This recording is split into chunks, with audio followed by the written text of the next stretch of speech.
अब मैं बात कर रहा था मोक्ष की। अब बता, मोक्ष देने का अधिकारी कौन है? क्या देवता मोक्ष दे सकते हैं? बोलो तो बताओ, मोक्ष कौन दे सकता है? काशी में लोग मरते हैं तो कहा जाता है कि उन्हें मोक्ष मिल जाता है। तो बताओ, काशी में मरने वाले को मोक्ष कैसे मिलता है? शंकर जी मोक्ष देते हैं कि नहीं? उत्तर दो, उत्तर दो।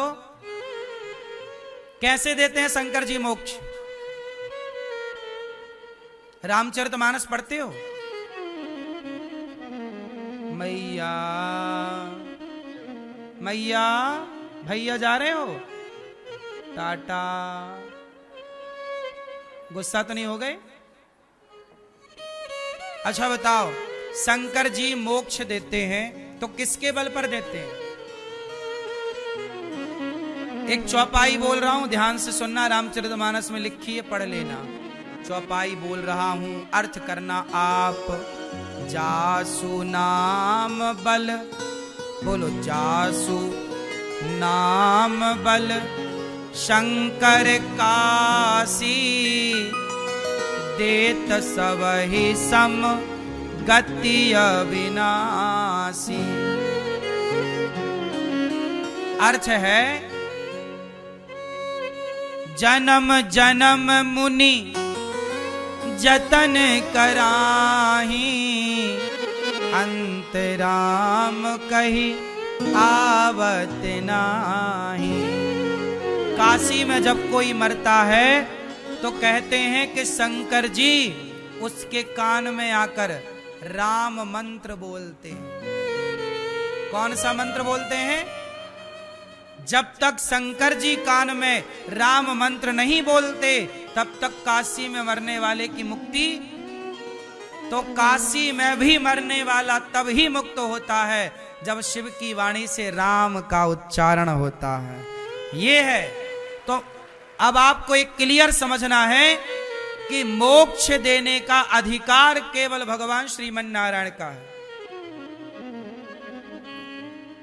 भगवान किसे कहते हैं? जो मोक्ष दे सके, जिनके चरण लक्ष्मी जी दबाएं, वो भगवान है।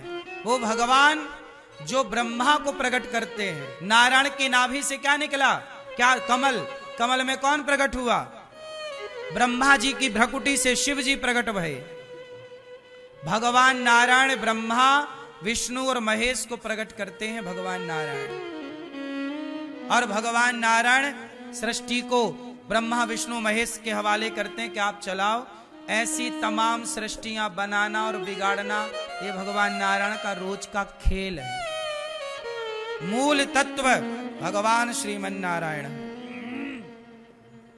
वही शिव शंकर जी के आराध्य कौन है? भगवान नारायण। इसलिए सनातनी लोग बड़े कंफ्यूज हो गए। हम ये सारी बातें इसलिए बताएं कि आप लोग किसी को भी भगवान मान लेते हो।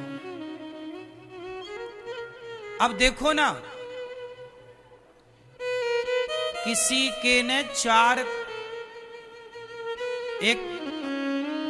खील ठोक दी, एक हाथ में, एक दूसरे हाथ में और दो पांव में, तो लोगों को लगा ये भगवान है।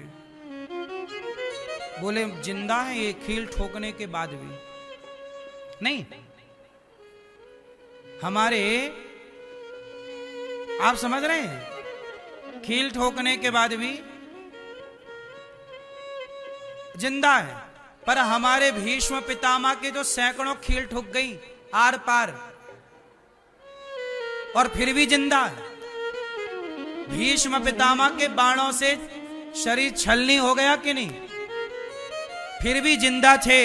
वो भीष्म पितामह सैकड़ों बाण चुभे हैं, आर पार हैं, फिर भी जिंदा है। हम उन्हें भी भगवान नहीं मानते, उन्हें भी भक्त मानते हैं, पितामह को। हमारे यहां भगवान सबको नहीं माना जाएगा कि चार खील ठोक गई भगवान, थोड़ा चमत्कार दिखा दो भगवान। चमत्कार कोई ने जादू से दिया जला दिया, अरे ये तो भगवान है, देखो दिया जला दिए। ये तो जादूगर भी कर सकता है। और उस जमाने में तो कैमरा वैमरा भी नहीं था, तो जादूगरों को आप भगवान मान लोगे? फिर जादूगर तो तुम्हारे सामने एक लड़के को जाल में बांधता है और कपड़ा डालता, कपड़ा हटाता है तो जाल के अंदर कबूतर आ जाते हैं। मैंने खुद देखा जादू। तो आप क्या सोचोगे, यार तो भगवान है, आदमी को गायब कर दिया, कबूतर बना दिया। यदि तुम्हें जादूगरों को भगवान मानना है तो फिर तुम्हारे बहुत भगवान होंगे, फिर हर जादूगर भगवान है। हुआ यही, सनातन का नाम बिगाड़ कैसे हुआ कि यहां पर जो कला दिखाए जादूगर बन जाए, लोग उसी को भगवान मान लेते हैं। चमत्कार। अब बताओ, हनुमान जी पहाड़ उठा लेते हैं, एक हाथ से ना उठा के ले आए लक्ष्मण जी के लिए, समुद्र को छलांग मार के पार कर गए। हनुमान जी इतने बड़े हैं, सूर्य भगवान के शिष्य हैं। हनुमान जी जैसा बल किसके पास होगा? आज बताओ, किसके पास इतना बल है? किस बाबा, किस गुरु घंटाल के पास? किसी के पास नहीं है। लेकिन वो हनुमान जी को हम लोग क्या बोलते हैं? ये राम जी के बोलो भक्त हैं। भगवान की उपाधि, भगवान की तुलना तो हनुमान जी को भी नहीं मिली। बोलो फिर सनातन समझो। ऐसे किसी को भी भगवान मान लेने से ना अपराध हो जाता है। जैसे आप किसी को भी पति मान लो तो ये पुण्य है कि पाप है? अरे ये हमारा पति है, बहुत सुंदर है, आओ ये भी हमारा, ये भी हमारा पति, आओ। ऐसे थोड़ी होता मेरी माँ कि जो मिला उसे पति मान, ये भी भगवान, ये भी भगवान, ये भी भगवान। क्यों? तुमने बाजार लगा ली। भगवान इतने सारे नहीं होते, एक तत्व है नारायण। उन्हीं को विष्णु कहते हैं, उन्हीं को राम कहते हैं, उन्हीं को कृष्ण कहते हैं। किस किस को समझ में आ गई बात? आई? क्या समझ में आया? मोक्ष देने का अधिकार किसके पास है? मुक्ति कौन दे सकता है? केवल भगवान श्रीमन नारायण। लक्ष्मी जी किसके पांव दबाती हैं? क्या और किसी के पांव दबा सकती हैं? फिर जब लक्ष्मी जी किसी और के पांव नहीं दबा सकती तो कोई और भगवान कैसे हो सकता भाई?